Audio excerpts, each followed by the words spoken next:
28, which graph represents the solution set to the given system?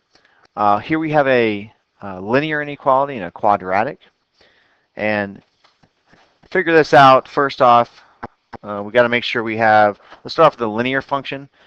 We have positive 6 as the y-intercept. The slope is this here is negative 1/2. Well, it looks like this line is positive slope, so it's not going to be a. We need a negative linear function, or linear function of negative slope. So it's not going to be b either. Maybe it's c. We have 6 as a y-intercept, and then the slope is going to be negative 1/2. So that works so far. And let me rewrite it here, actually, so we don't have to. You have it on your paper, but I don't. So so far the slope fits, the y-intercept fits, everything works.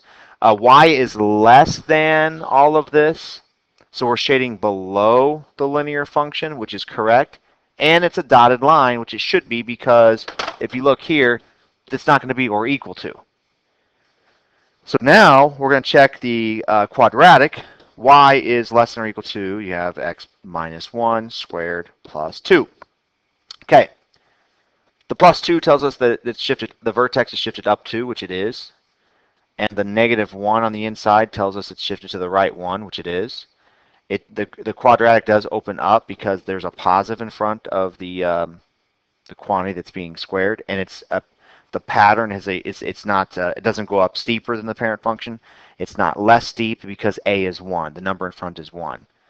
So then y is less than everything, so we should be shading below the graph, and we are shading below, and it is a solid line.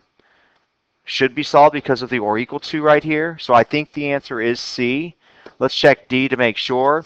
And if you look on D, look at the vertex here. The vertex is negative 1, positive 2.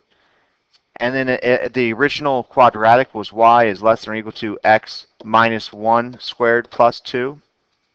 And if you have minus 1 here, remember that is a shift to the right. It's always the opposite that you would think. So the vertex is actually positive 1, positive 2, which doesn't match up with this or this graph. That's why your answer is C.